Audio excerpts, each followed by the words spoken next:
Now let's say we have a substance in solid state. We know that particles in solid state will vibrate about its fixed position.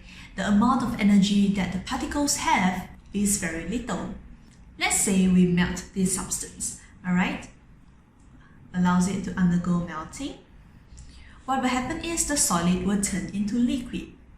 Alright, so the particles will gain energy, and the particles are no longer in fixed position, they are able to slide past one another. Let's say we boil this liquid, okay? We allow it to undergo boiling.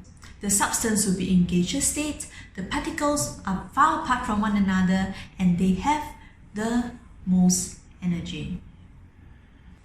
The particles move much faster, more randomly, and they have most energy. So now in this case, you realize that in melting and boiling, what happened is we actually put in heat energy to the particles. So the particles actually take in the heat energy from the surroundings, and the particles become more energetic. So heat energy is taken in by the particles from the surroundings. So this is an endothermic process. So realize that in both cases, melting and boiling, the particles ended up with more energy.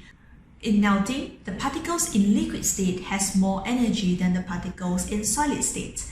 And in boiling, the particles in gaseous state have more energy than particles in liquid state. So the energy of the final product is always more than the energy of the initial reactant. Now what if we focus on the reverse process? Okay, from gaseous to liquid state, this process is condensation. So what happened is, the particles in gaseous states are more energetic, and they slow down, they lose energy, and they get into the liquid state. Let's say we further cool it down, alright, from liquid to solid state. This process is called freezing. So the particles slide past one another, they move much slower in the freezing process, and they eventually got into the fixed position and they vibrate about the fixed position. So in these two processes, condensation and freezing, we realize that the particles lose energy. Now this energy will be lost to the surroundings.